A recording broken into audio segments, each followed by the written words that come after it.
Halo semuanya, Assalamualaikum warahmatullahi wabarakatuh. Perkenalkan, nama saya Audrey Izati dengan NIM 230431107 kelas AK 5B dari kelompok 5. Di sini akan mempresentasikan mengenai mata kuliah akuntansi sektor publik dengan judul Pernyataan Standar Akuntansi nomor 7 tentang aset tetap.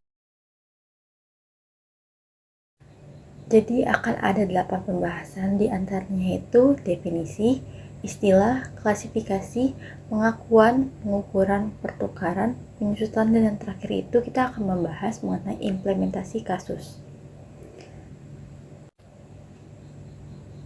Jadi definisi PSAP nomor 7 atau Pernyataan Standar Akuntansi Pemerintah nomor 7 itu merupakan standar akuntansi yang bertujuan untuk mengatur akuntansi aset tetap bagi instansi pemerintahan.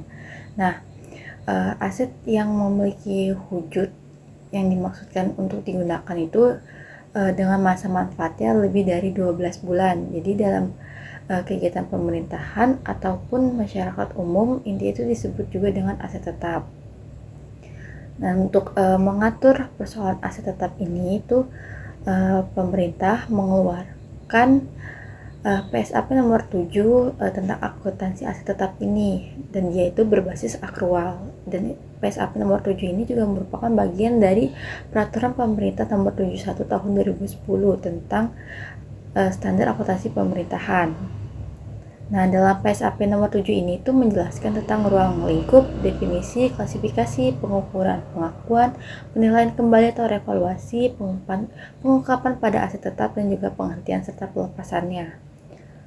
Dan juga di sini itu dalam tertera pernyataan dalam pernyataan standar akuntansi nomor 7, aset berwujud dengan masa manfaat lebih dari 1 tahun untuk digunakan secara umum oleh masyarakat atau difungsikan dalam kegiatan operasional kantor pemerintahan, didefinisikan juga itu sebagai aset tetap.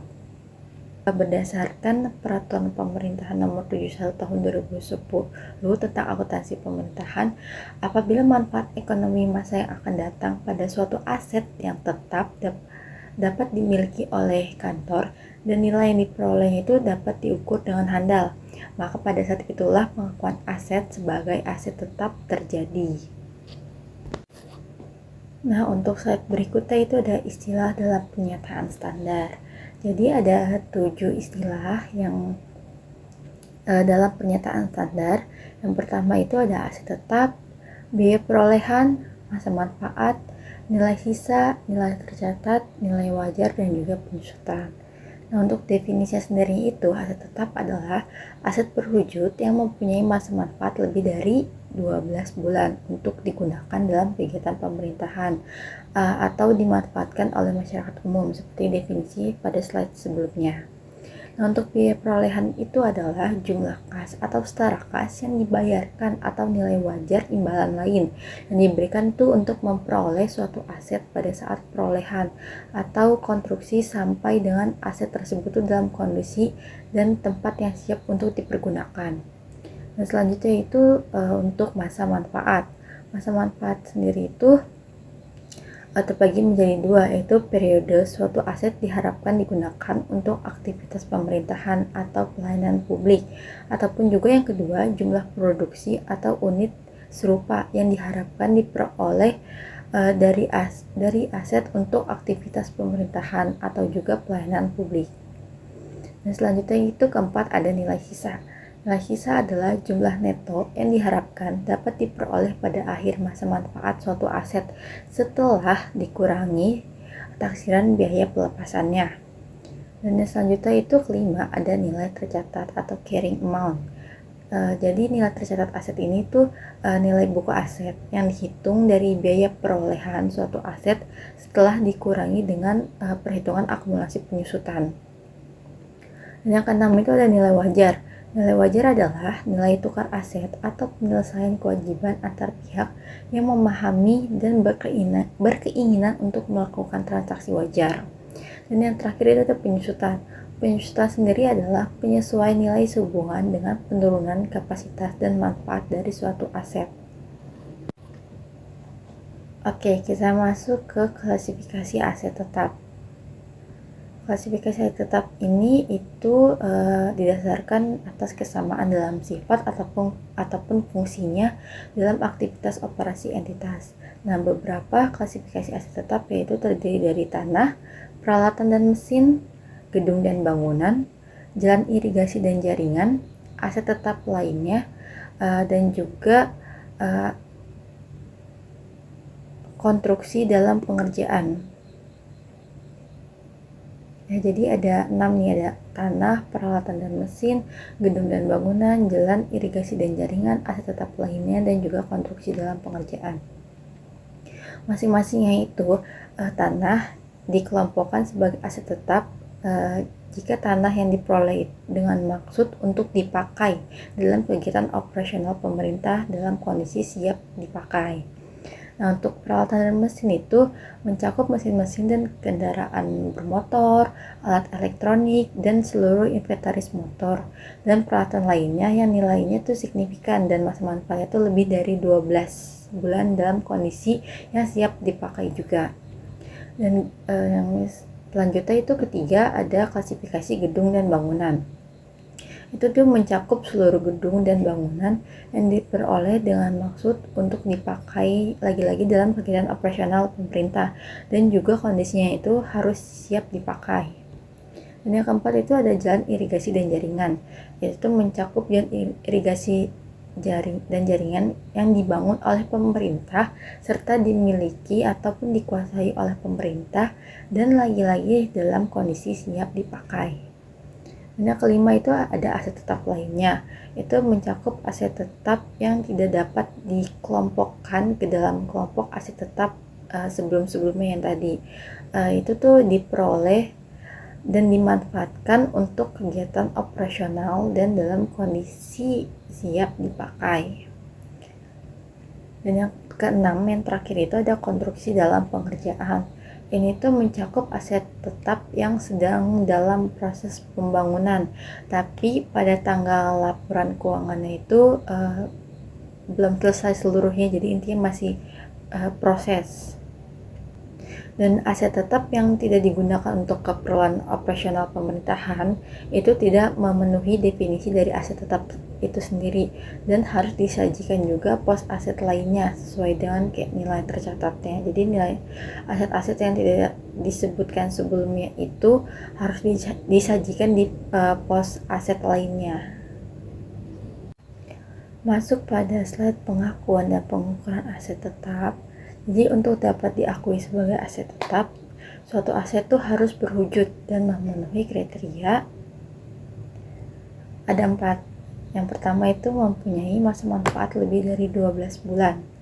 Yang kedua, biaya perolehan aset itu dapat diukur secara andal. Dan yang ketiga, tidak dimaksud untuk dijual dalam operasi normal entitas. Dan yang keempat itu diperoleh atau dibangun dengan maksud untuk digunakan.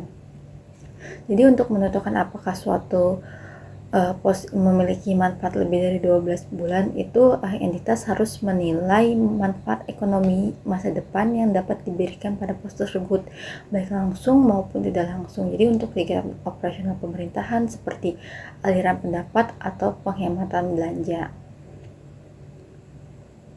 Nah, perolehan aset tetap sendiri itu bertujuan untuk mendukung kegiatan operasional pemerintahan, bukan untuk dijual. Jadi pengakuan aset tetap dapat diandalkan ketika hak kepemilikan telah diterima atau berpindah, serta saat ada bukti perpindahan hak kepemilikan atau penguasaan secara hukum.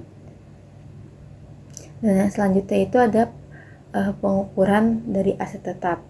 Aset tetap itu dinilai dengan biaya perolehan. Apabila penilaian aset tetap dengan menggunakan biaya perolehan tidak memungkinkan, maka nilai aset tetap didasarkan pada nilai wajar pada saat perolehan. Nah, selanjutnya itu ada pertukaran aset tetap. Jadi aset tetap dapat diperoleh melalui pertukaran aset, baik aset yang tidak serupa ataupun aset lainnya.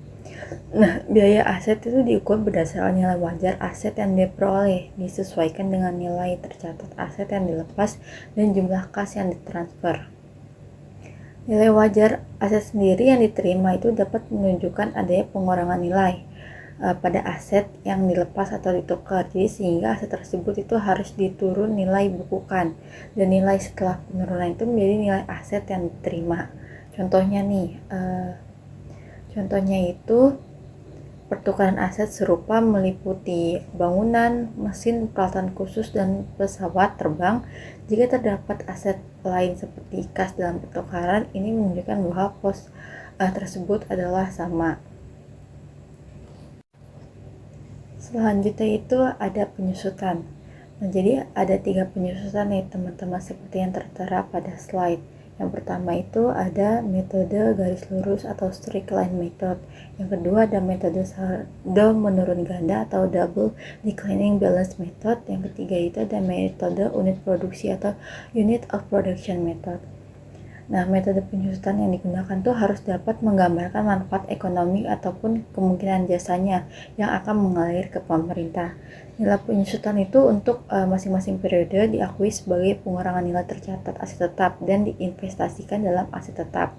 Sedangkan masa manfaat aset tetap itu dapat disusutkan harus ditinjau secara periodik, dan jika terdapat perbedaan besar dari estimasi sebelumnya, maka penyusutan periode sekarang dan yang akan datang harus dilakukan penyesuaian.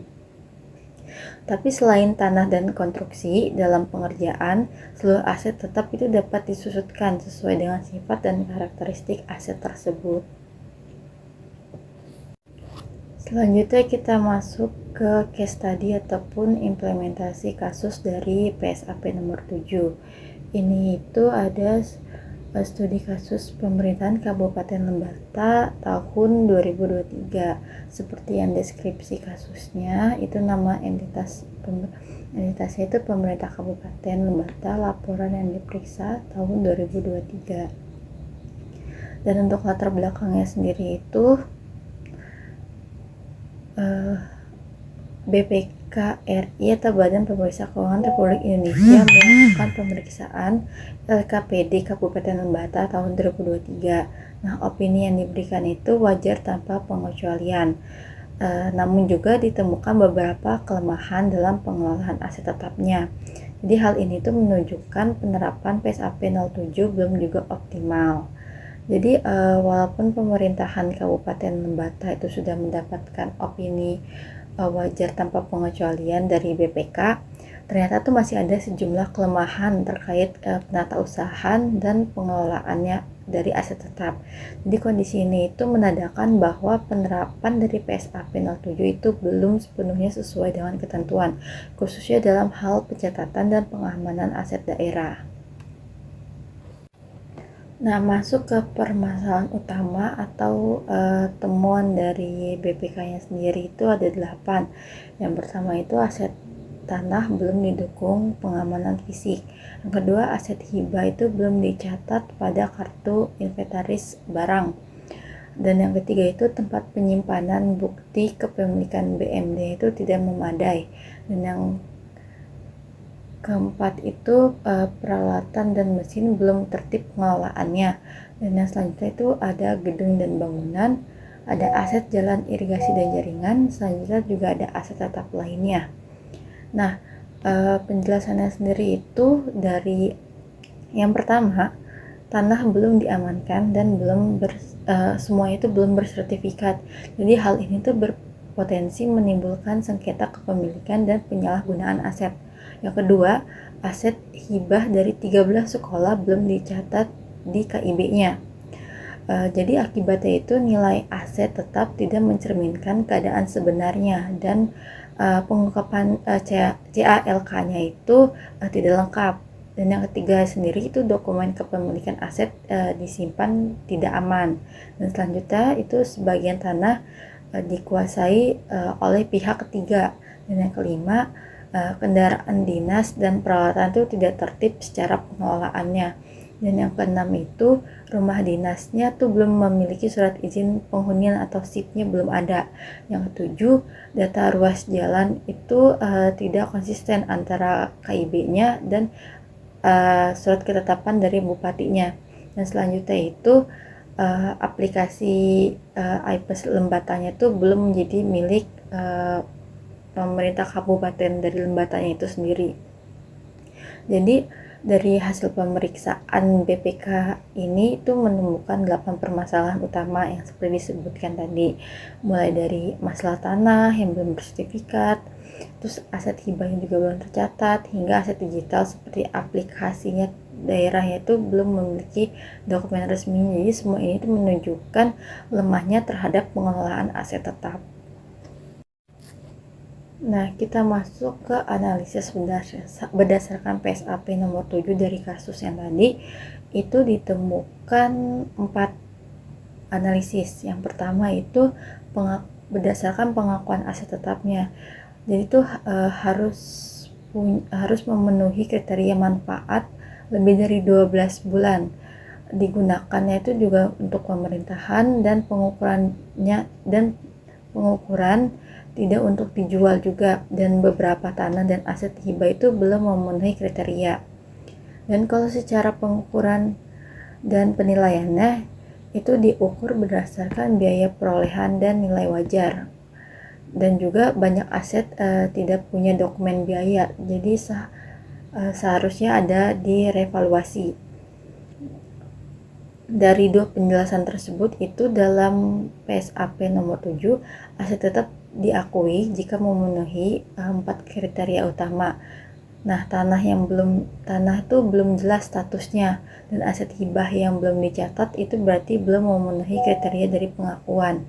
Jadi selain itu, pengukuran aset yang tidak punya data biaya harus dilakukan berdasarkan nilai wajar agar laporan keuangan itu tetap andal. Dan selanjutnya itu dari slide berikutnya masih dengan analisis berdasarkan PSAP nomor 7. Yang ketiga itu berdasarkan penyusutan dan masa manfaatnya. Rumah dinas dan gedung itu belum disusutkan sesuai dengan PSAP nomor 7. Terus juga nilai asetnya itu menjadi overstate ataupun terlalu tinggi. Itu tuh akibat dari gedung dan rumah dinas yang belum disusutkan. Dan yang keempat itu ada pengungkapan dalam CALK-nya. Nah, belum mencantumkan aset hibah tanah, belum juga bersertifikat dan perbedaan ruas jalan. Terus juga pengungkapannya tuh belum lengkap. Jadi laporan keuangan tuh belum mencantumkan rincian aset hibah tanah yang belum bersertifikat. Dari PSAP nomor 7 itu juga kan mengatur penyusutan aset tetap. Jadi jika penyusutan tidak dilakukan, nilai aset akan tampak lebih tadi overstate. Selain itu juga pengungkapan dalam catatan atas laporan keuangan atau CALK itu juga masih kurang lengkap, jadi sehingga transparansi keuangan daerah itu menjadi berkurang. Masuk ke slide berikutnya, dari dampak dan risikonya ditemukan 4. Yang pertama itu risiko berdasarkan hukum. Tadinya itu kan tanah tanpa sertifikat itu bisa diklaim oleh pihak lain. Jadi kalau kayak sebelumnya kan tadi sudah disebutkan kalau tanahnya itu tidak bersertifikat, jadi ada kemungkinan besar itu bisa diklaim oleh pihak lainnya. Dan yang kedua, risiko kehilangan aset karena lemahnya pengamanan. Dan yang ketiga itu ada risiko salah saji laporan keuangan, dan juga terakhir itu menurunnya akuntabilitas dan kepercayaan publik. Jadi dari permasalahan ini itu menimbulkan berbagai risiko seperti yang disebutkan tadi. Jadi pada akhirnya itu juga dapat menurunkan kepercayaan publik terhadap pengelolaan keuangan daerah. Nah, BPK ini memberikan rekomendasi yang sangat jelas kepada beberapa dinas yang terkait, yaitu seperti sekretaris daerah harus mengamankan tanah dan dokumen asetnya.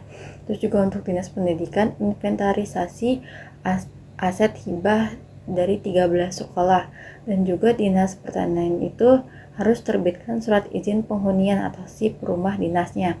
Dan dinas PUPR itu harus memperbarui data dan surat ketetapan ruas jalan. Sedangkan untuk dinas kearsipan itu membuat perjanjian resmi untuk aplikasi IPES Lembatanya itu sendiri.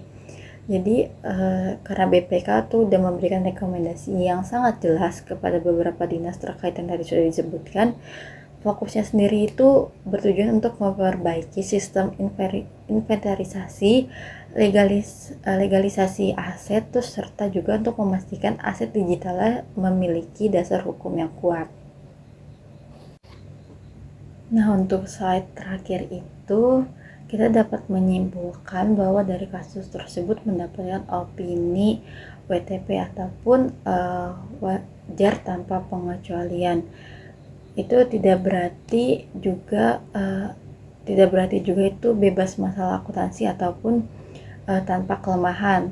Nah, penerapan PSAP 7 itu masih perlu ditingkatkan dalam beberapa hal seperti inventarisasi dan verifikasi asetnya, terus pengamanan secara fisik dan hukum, revaluasi dan pencatatan aset hibah, terus juga itu secara pengungkapan lengkap dalam CLK-nya.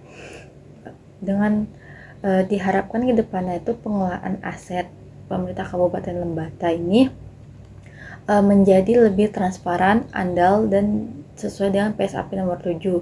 Dan yang kesimpulan lainnya itu dengan tindak lanjut dari rekomendasi BPK yang sudah disampaikan, pengelolaan aset itu akan lebih transparan dan juga andal.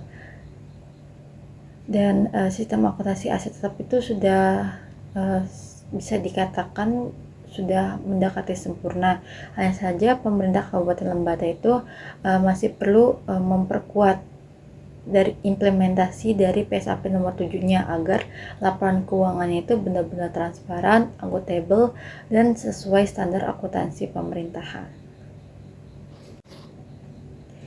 Itu saja presentasi yang bisa saya sampaikan mengenai penyataan standar akuntansi pemerintahan nomor 7 tentang aset tetap. Untuk kurang lebihnya mohon dimaafkan.